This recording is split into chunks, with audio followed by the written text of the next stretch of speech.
This is Wildcast.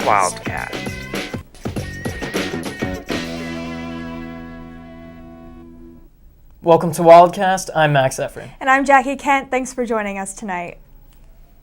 The University of Arizona is making strides to have local high school students feel more accepted at the U of A. Wildcast reporter Cameron Moon has the details on how this new program is making entrance to the UA a little more exciting. For the first time ever, the UA is delivering acceptance letters to students the old-fashioned way, by hand, through a program called Be a Part UA, which reaches out to local high schools in the Tucson area. We're just doing our job. Our job is we want to get as many kids as we can into college. We want them to realize they can go to college, that education just doesn't stop at high school, that we are always learning. Many Palo Verde students who were accepted today are just the first in their family to ever go to college. I wanted to cry out here today, and I had to really hold it back, and I still get chills. This is something that they've been working on for a while now. I know that at least a couple years that they've been thinking about doing this, and they finally were able to partner up with two of the local high schools, and the plan was able to come to fruition. I mean, I'm so proud of the kids because they believed us when we said, you can do it. This year, Palo Verde had 68 students present at the ceremony. Last year, only 10. School Superintendent H.T. Sanchez agreed with Principal Acevedo in saying that the majority of Palo Verde students who were not interested in college now will be because of the Be a Part of UA program.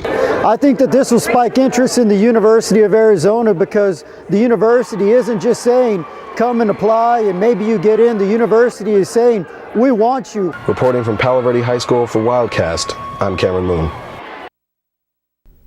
The UA has been ranked a top university when it comes to employability.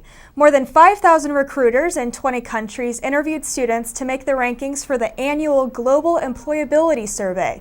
The UA is ranked 13th among American public universities and is in the top 40 among all colleges in the U.S. Internationally, the UA comes in at number 124. Part of UA President Ann Weaver Hart's mission is to have 100% student engagement, meaning students should have experiences outside the classroom like internships, faculty-led research projects, and volunteer programs.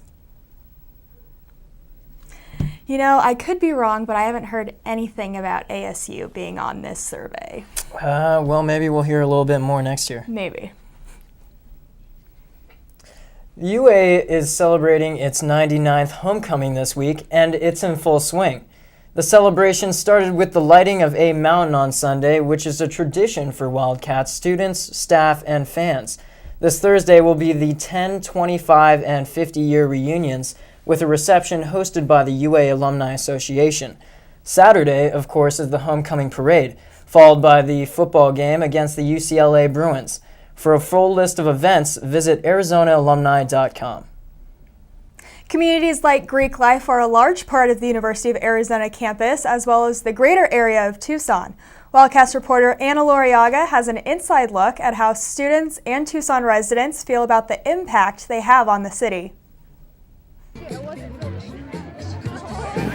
The University of Arizona and the city of Tucson often interact. Large communities on campus like Greek life interact even more. However, Tucson locals and Greek life members have varying views on how Greek life is perceived within the Tucson community. On October 30th, at the event Greek Retreat, we can see these varying perceptions.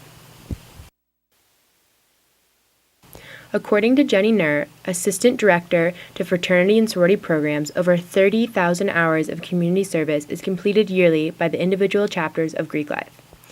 Students within any organization are encouraged to complete service along with other values. It is statistics like these that contribute to the Tucson locals' perception of Greek life. You know, having never been exposed to any of this when I was in college, I think it's really neat how everyone kind of comes together and does things like this. However, Greek life members seem to be concerned with the negative stereotypes and perceptions held by the University of Arizona students rather than Tucson locals. Many Greek life members believe the philanthropy events are a highlight in their experience through hands-on involvement with their community. I think Greek life is perceived negatively at the University of Arizona because there's a lot of mixed stereotypes and a lot of people think that we're just all about partying, and so I don't think that students on the U of A campus really see a broad perspective of all the things we do, like philanthropy and, just academics and what things that we really try to focus on. So. Overall, Greek life is held in high regard by Tucson community members. Even through recent controversial events, Greek life members are appreciated by Tucson community members for reaching out and getting involved. It was also a consensus that Greek life members believe to improve their perception on the University of Arizona campus, they need to reach out and stay involved within the Tucson community. Just more events like this, where we get a lot of people involved who don't have to do with the U of A, who aren't in Greek life, and just get them to see what we're about.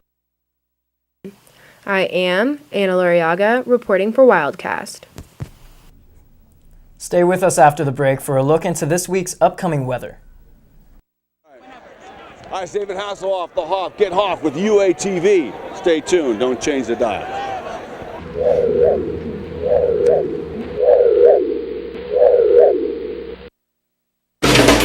Live from the University of Arizona UATV studio, this is Wildcast.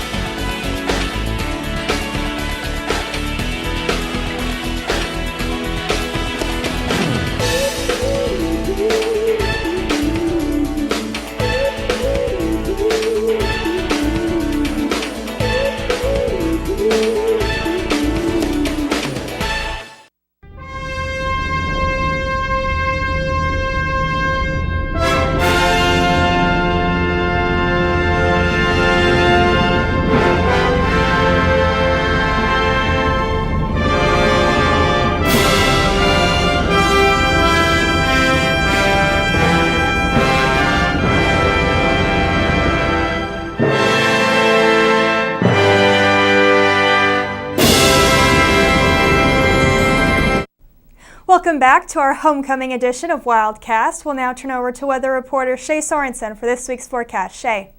Thanks, Jackie. Good evening, Wildcats. This week's weather goes like this. You can expect nice daytime highs tomorrow with 78 degrees and chilly overnight temperatures. It starts to warm up again on Thursday with a high sitting at 83 degrees. We can expect our daytime temps to stay like this through the weekend and into next week with clear skies on the forecast. Don't be confused with the warm temps during the day because overnight temps for the rest of the week will be in the mid to lower 50s. That is all I have for you, Wildcats, and back to you. Thank you, Shay. It's that time of year again when we're putting away our summer clothes and unpacking our sweaters for the cold Tucson winter. But it's also the season when men are putting their razors on the shelf. Wildcast reporter Karen Lizarraga has a look at the booming tradition of No Shave November. As the month of October is set away for 2013, so is our razor for the month of November.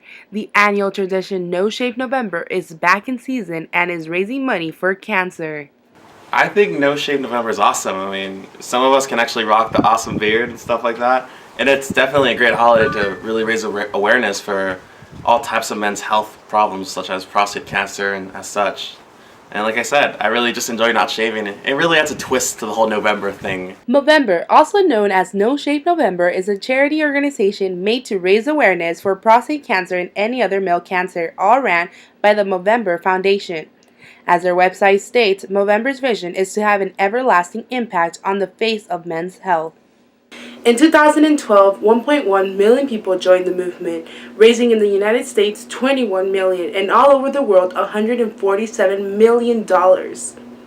Since it began in 2003, Movember has grown to become a truly global movement, being placed as one of the top 100 non-government organizations by the Global Journal in 2012.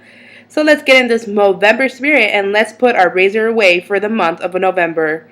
Reporting for Wildcast, I'm Karen Lizarraga.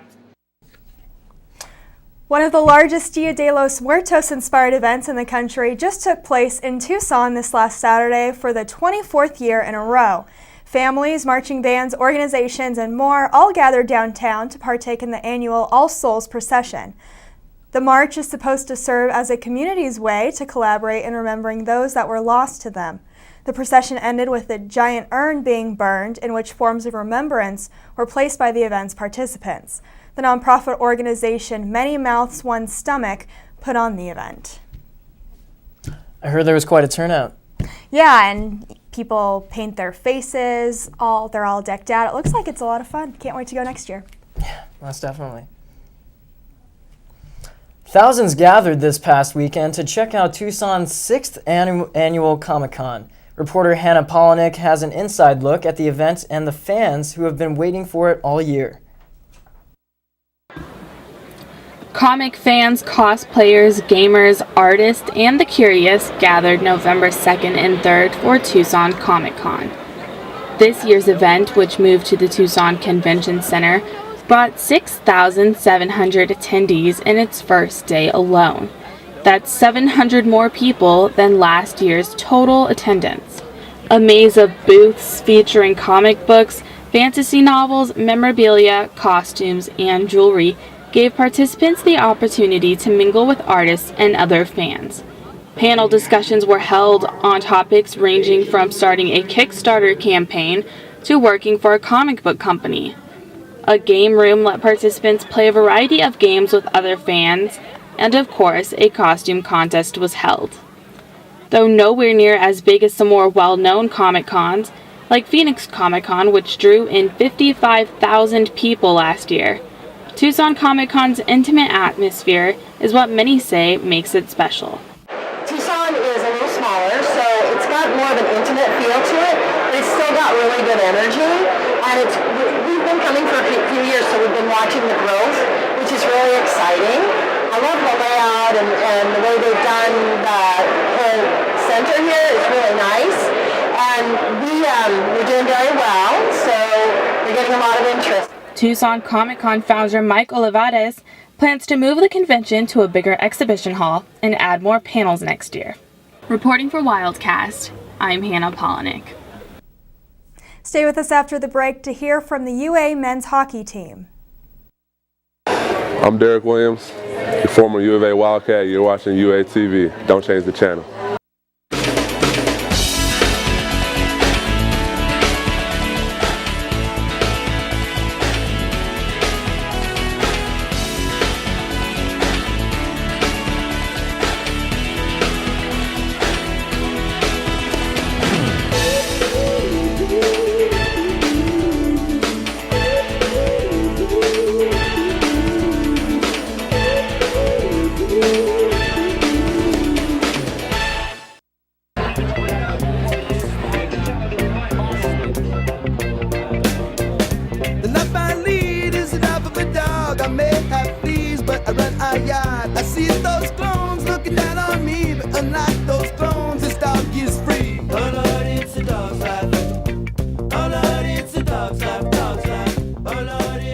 Might seem a bit out of place in the Tucson desert, the UA men's hockey team is looking forward to the upcoming season.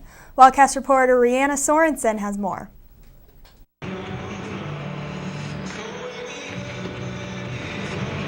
The U of A hockey team kicked off their season at the end of September but will continue to play until the end of February.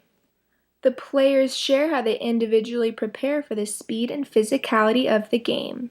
We have a scheduled workout, and then we have on our own a workout schedule that we need to do. So going to the gym, working out, taking supplements, doing what you need to do to get bigger, and trying to improve yourself the best you can. So I do a lot of hand bicep before games, throwing tennis ball off the wall and getting a lot of good stretching. Although they are athletes, the players also need to keep up with their schoolwork to maintain good grades. Just make sure that your grades are done before hockey always. So our coach is pretty flexible. If we need to make up an exam or go to a class and miss a practice, he understands because school becomes before hockey always. Since hockey is a very rough sport, the players have had some very serious injuries. I had surgery on my shoulder about 3 years ago. I got hit behind the net, and it took me out for about 10 months, so that's definitely the worst. I pulled my groin. Nothing, it's pretty painful, but nothing too crazy, and break an arm or anything. Based on what the U of A hockey team has told me, it seems like they have a very promising season ahead of them. Let's go. Bear down on 3. 1, 2, 3, bear down. Reporting for Wildcast, I'm Rhianna Sorensen. And now we'll be turning over to sports reporter Chelsea Moe for a look at this week's sports rundown. Chelsea? Hello, U of A Wildcats. Exciting news for the UA cross country team this week. They are Pac-12 champions. This is the first time that the women's cross country team has won this championship in program history. The women's team was led by 2013 Scholar Athlete of the Year, senior Elvin Cabet. She took second place with a time of 21 minutes and 15 seconds. Congratulations, women's cross country. Women's basketball is in full swing as they return to the court with a win of 80-65 against Fort Lewis in an expedition game. Junior guard Candace Worthen made an impact, scoring 23 points, grabbing 3 rebounds, and adding 2 assists. In men's basketball this week, Aaron Gordon has been named one of the top 10 preseason watch lists for the Tisdale Freshman of the Year. Our Cats play Cal Poly this Friday at 8 p.m. In Game 8, our football team took home the win, winning 33-28. BJ Denker went 24 of 38 through the air with 261 yards and a touchdown. Our Cats are now bowl eligible for the second straight season in a row. We will play Game 9 this Saturday against UCLA. That's all in sports, guys. Back to you. Thanks, Chelsea. As always, thanks for tuning into Wildcast. You can watch us anytime online at uatv.arizona.edu or on our YouTube channel, UATV-CH3. We'll see you next week for another edition of Wildcast. Good night.